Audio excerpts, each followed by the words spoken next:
దేవుని పరిశుద్ధ నామానికి మహిమ కలుగును గాక. ఉదయకాల సమయంలో అనుదిన మన్నా అనే కార్యక్రమాన్ని వీక్షిస్తున్న దేవుని బిడ్డలారా, మీ అందరికీ నా హృదయపూర్వకమైన వందనాలు తెలియజేస్తున్నాను.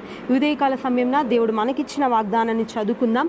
యెషయా గ్రంథం 66వ అధ్యాయం 13వ వాక్యం.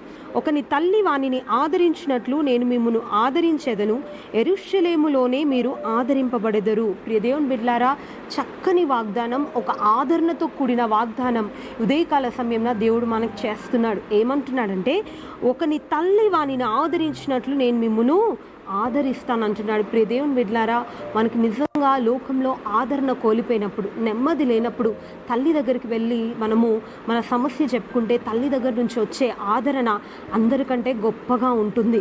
ప్రియ దేవుని బిడ్డలారా, మన దేవుడు ఏమంటున్నాడంటే, తల్లి ఏ విధంగా ఆదరిస్తుందో ఆ విధంగా నేను మిమ్మల్ని ఆదరిస్తానంటున్నాడు. అంతేకాదు, మరొక చోట వ్రాయబడి ఉంది, ఒకానొక సమయంన తల్లి అయినా మర్చిపోతుంది కానీ నేను మరవను అంటున్నాడు. అంటే తల్లి కంటే కూడా గొప్ప ఆదరణ ఇచ్చే దేవుడు మన దేవుడు. ప్రియ దేవుని బిడ్డ, ఈ ఉదయకాల సమయంన ఆదరణ లేని పరిస్థితిలో నీవు ఉన్నట్లయితే, నెమ్మది లేని పరిస్థితిలో నీవు ఉన్నట్లయితే, నీ కుటుంబ పరిస్థితులు నీకు అసమాధానం తీసుకొని వచ్చాయేమో, నీ యొక్క ఆర్థిక పరిస్థితులు నీకు నెమ్మది లేని పరిస్థితులు నీ జీవితంలో తీసుకుని వచ్చాయేమో, నిజంగా నీ యొక్క వ్యక్తిగత జీవితంలో, నీ కుటుంబ జీవితంలో, నీ పిల్లల విషయంలో, నీ వ్యాపార విషయంలో, నీ యొక్క ఉద్యోగ విషయంలో ఆదరణ లేక కొట్టుముట్టిలాడిపోతున్నావేమో.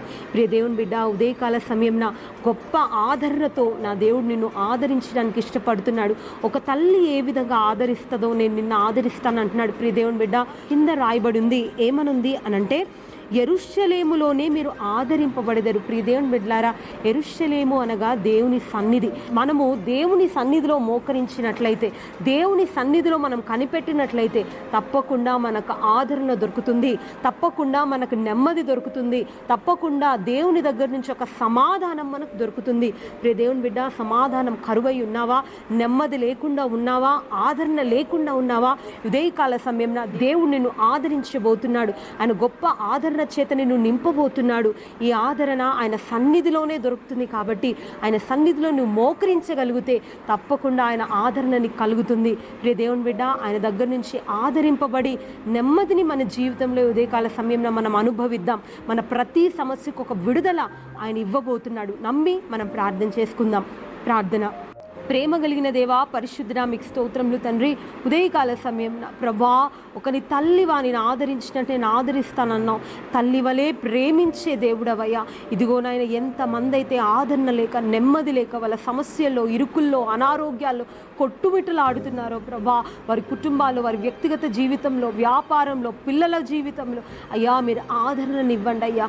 వారి జీవితంలో నెమ్మదిని, సమాధానాన్ని మీరు దయచేసి అయ్యా, వారికి ఒక గొప్ప ఆదరణ మీ సన్నిధిలో అనుభవించేటట్లుగా మీరు సహాయం దయచేయమని మమ్మల్ని అందరినీ మీ చేతిలో సమర్పించుకుంటూ, ఆదరించే దేవుడా, ఆదరణ కర్త, మమ్మల్ని మీకు అప్పగించుకుంటున్నాం. ఈ ఆదరణతో మమ్మల్ని నింపుమని యేసు నామమున అడుగుతున్నాం తండ్రి, ఆమేన్. నన్ను ఎంతగా ప్రేమించినా నా యేసు రాజా, అన్ని